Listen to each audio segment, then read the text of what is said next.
Hi guys, Ben here from JGF. Today's video is going to be part of a series of videos we're going to produce, which are going to mainly focus on very small, short, bite-sized tips.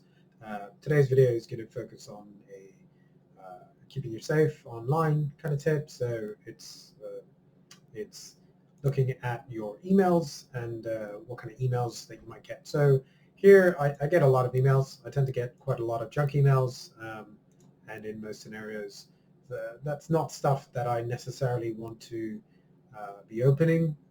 So a question I get asked by a lot of my friends out there is, how do I tell the difference between what's real and what is potentially not a great email to be opening up? So sometimes what you want to be able to do is actually decide whether it's a real email or not. So here I'm going to just show you an example. I've already deleted this, but here are a couple of emails that I've had, and one suggesting it's from Netflix team, so in some scenarios it might just come up like that. Now you can easily tell because there's all this in the topic or the subject, but sometimes an easy way to just double check if they're real is to have a look at who it's come from.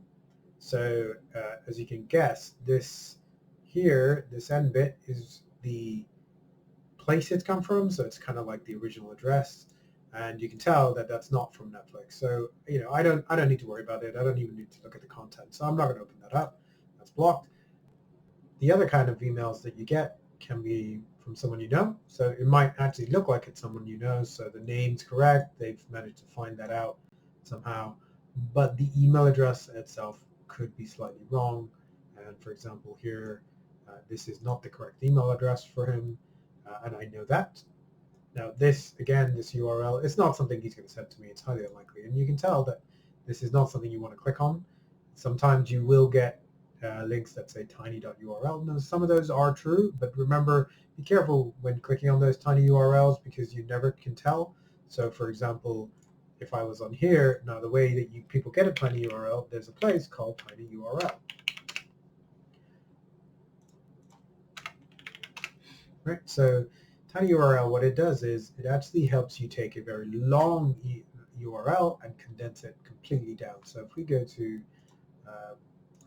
the YouTube channel, so if we go to our YouTube channel here, and I go in it, so let me say this is the YouTube channel, this is our channel, and you can see it's a pretty long address. Now if I want to just make it easy for people to click on, what I can do is I can paste that in here and make it tiny. And what that does is it takes it and makes it into a really small URL, and it's easy for me to share. It's easy to give to people. They can easily type this out if it's on a poster or something like that. Now I would recommend that you don't always click on these ones. If a friend of yours has sent you a tiny URL in an email, just contact them. Make sure it's real. Keep safe. That's the important thing, right? So you don't want to click on stuff so you don't know where it's taking you. So good luck. Keep safe. If you guys have any comments or questions, just put them in the comment section below. If you haven't already, hit subscribe and hit that bell. Keep up to date with some of the videos. We'll be posting more stuff here.